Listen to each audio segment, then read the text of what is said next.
Today we're talking about MRO, maintenance, repair, and overhaul. And I'll be honest, when I talk to investors who are new to aviation infrastructure, MRO is often the least intuitive part of the thesis. Hangars make sense. You need somewhere to put the plane. FBOs make sense. You need fuel and services. But MRO? People sometimes think of it as a cost center, a background function. They don't immediately see it as a revenue opportunity. By the end of this episode, I think that will change. Let's start with scale. The global aviation MRO market was valued at approximately $82.5 billion in 2024. It is projected to reach over $122 billion by 2033, advancing at a 4.5% compound annual growth rate. Some analyses that include a broader definition of aviation services put the figure at $155 billion by 2034. In the United States specifically, the aircraft MRO industry generated $29.9 billion in revenue in 2026 across 3,558 businesses, growing at 4.1% annually since 2021. This is not a niche market. This is one of the largest services industries in the American economy. Now, why is MRO demand growing so fast? Several forces are operating simultaneously, and they're reinforcing rather than offsetting each other. Let me walk through each one. First, the aging fleet. New aircraft deliveries have consistently fallen short of projections over the past several years, primarily due to supply chain disruptions and OEM production challenges. That means operators have been forced to extend the service lives of older aircraft beyond their originally planned retirement dates. Older aircraft require more frequent and more extensive maintenance. More maintenance intervals mean more MRO revenue. It's that simple. Second, elevated utilization. Business jet utilization has increased 14 to 22% across private and corporate sectors since 2020. The post-COVID behavioral shift, where a significant cohort of new private aviation users has made flying private a permanent lifestyle choice rather than an occasional luxury, meaning that existing aircraft are flying more hours per year. More flight hours mean more scheduled maintenance intervals, more wear and tear components, more inspections. Every additional hour a jet flies is revenue for someone's MRO shop. Third, parts cost escalation.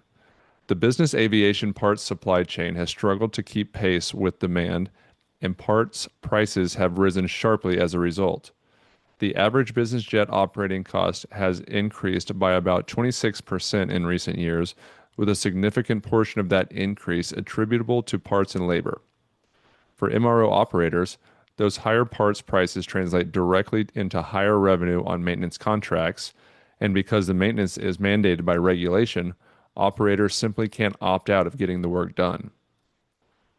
The regulatory mandate is really the foundational point. Aircraft cannot legally fly without current airworthiness certificates. Those certificates require documented, compliant maintenance at specified intervals. This is not discretionary spending that a flight department can cut when budgets get tight. It is a legal requirement. An aircraft that isn't maintained is an aircraft that's grounded. And a grounded corporate jet is worse than useless. It's an expensive asset generating zero productivity for its owner. So MRO revenue, at its core, is non-discretionary. It is as close to guaranteed recurring revenue as you can get in the industry, in any industry. Now here's the risk that tempers all of that good news. The labor market. Aviation maintenance technicians are in critically short supply, and the situation is about to get significantly worse.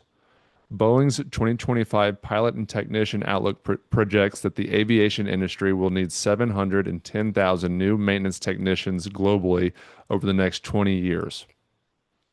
Right now, more than a quarter of the current mechanic workforce is over the age of 64, and an estimated 80% of today's technicians are expected to retire within the next 5 to 15 years.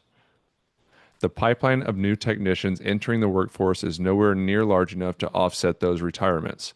The result is a labor supply that is structurally tight, not cyclically tight, but structurally tight, and that will require active, deliberate investment in workforce development by any MRO operator that wants to scale. For investors, The MRO component of an aviation infrastructure portfolio is a revenue stream with rare characteristics.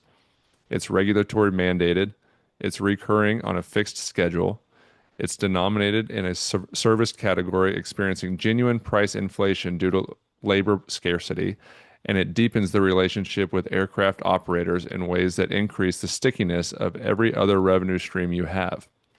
A flight department that fuels at your FBO, parks in your hangar, and gets its aircraft maintained in your MRO shop is extraordinarily difficult to move.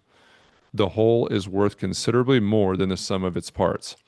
That's the vertically integrated thesis, and we'll dedicate a full episode to it later in this series.